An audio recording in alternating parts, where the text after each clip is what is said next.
work on teaching Bentley down. Now I understand that he has been having some trouble with this cue, so this should give us a chance to see maybe some alternate training techniques for down as well.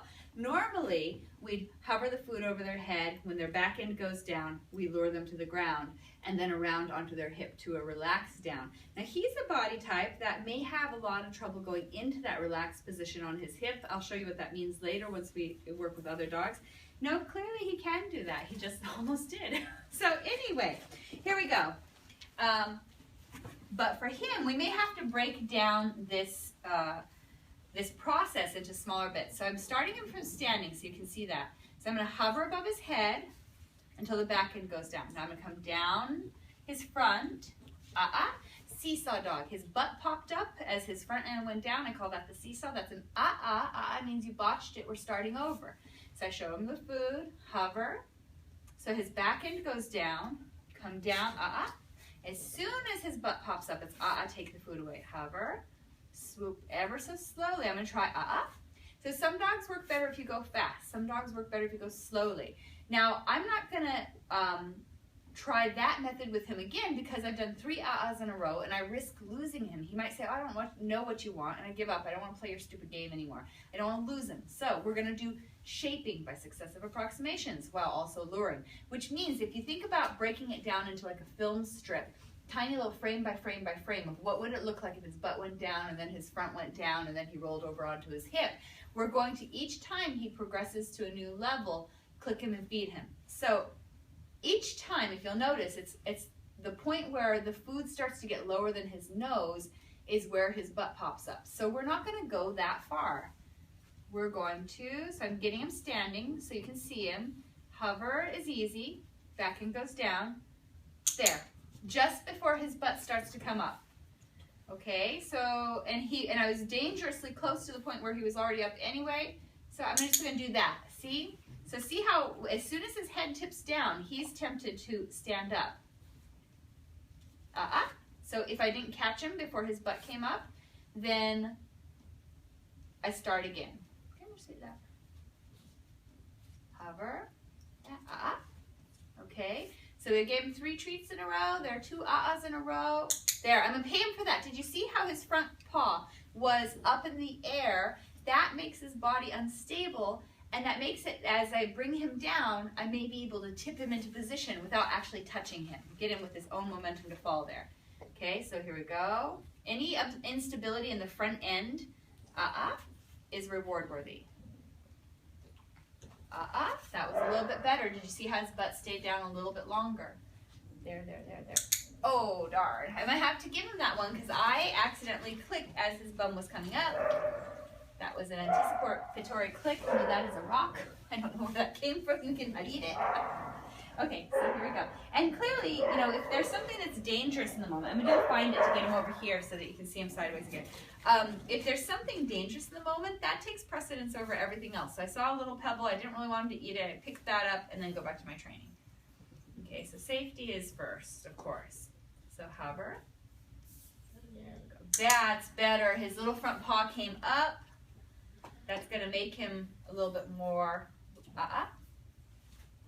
Okay, so the treat, notice I took it out of sight entirely because if you just hold it up here, they feel like, they feel like I could still get that one. Now, there's another way we could go. We could try going this way, front end down first. Some dogs work better that way. So I don't really have any preference how he gets into the down position. If his little elbows hit the ground there, okay, you couldn't see it, but this elbow on this side hit the ground, or almost hit the ground.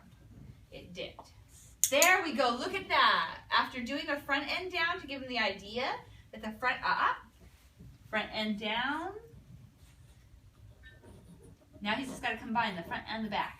There we go, I'm paying for that one. And we want to keep it fun. If he's getting frustrated and we're getting frustrated, then nobody wins. Hello, sweet baby, look at this one. That's it.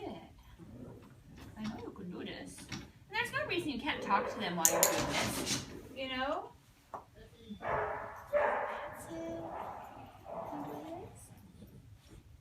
Okay, there we go. Now I'm going to try the other side again. So now we're going to do this. Oh, darn. That was my bad timing.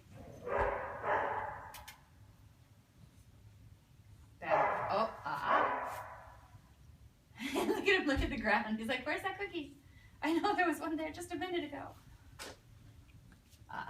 Now, I'm going to switch to, and now you wouldn't spend all of this time clearly in one training session with your dog. You would say that he's having a hard time getting into the down position, so you tried beginning shaping at successive approximations, or you just say shaping and people would know what you meant. Well, look at this, his butt might go down. So you would just note how far you got. So we started the shaping. He still can't bring his nose down past his elbow.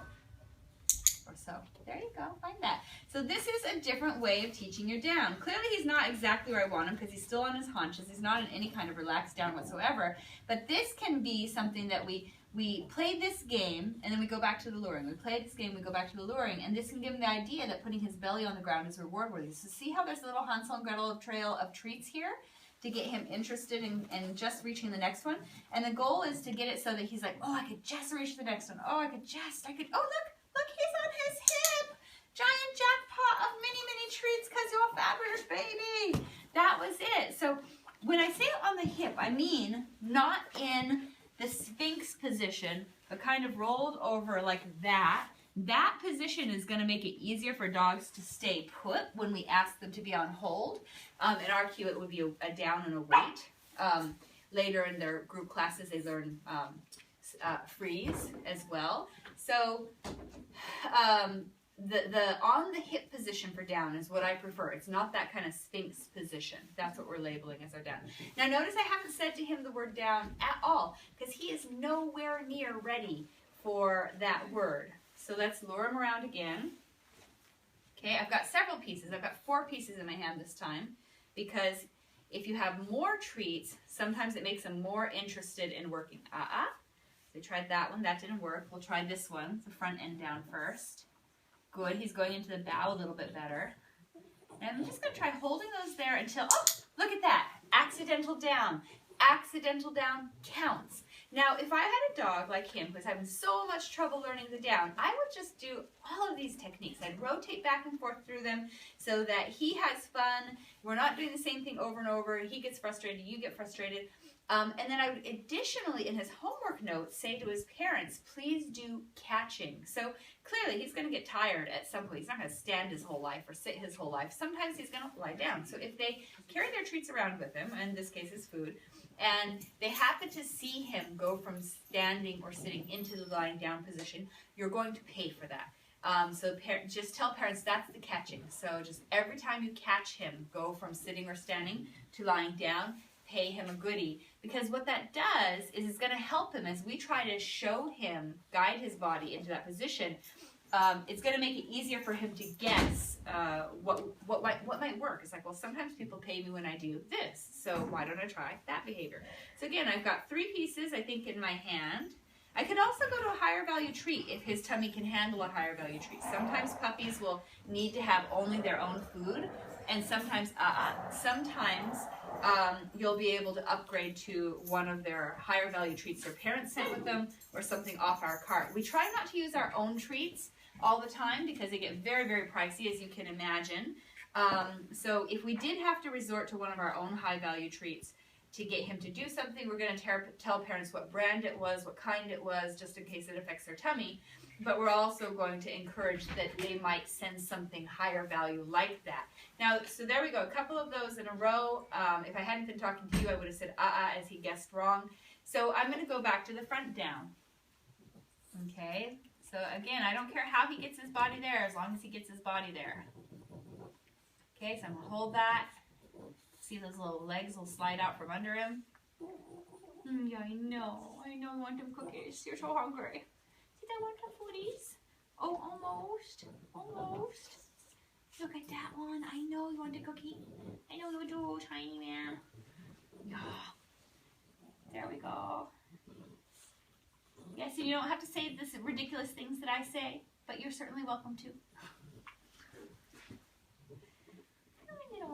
No? Okay, so now I'm risking losing him, so we're going to switch and play this game instead. Here, do that game.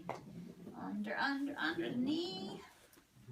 Under the knee. See how quickly he's going into the tunnel this time as opposed to last time that he kind of faltered a little bit? Look at that. Straight into position. Dun, dun, dun. There it is. If I can scooch back, he can get on his hip.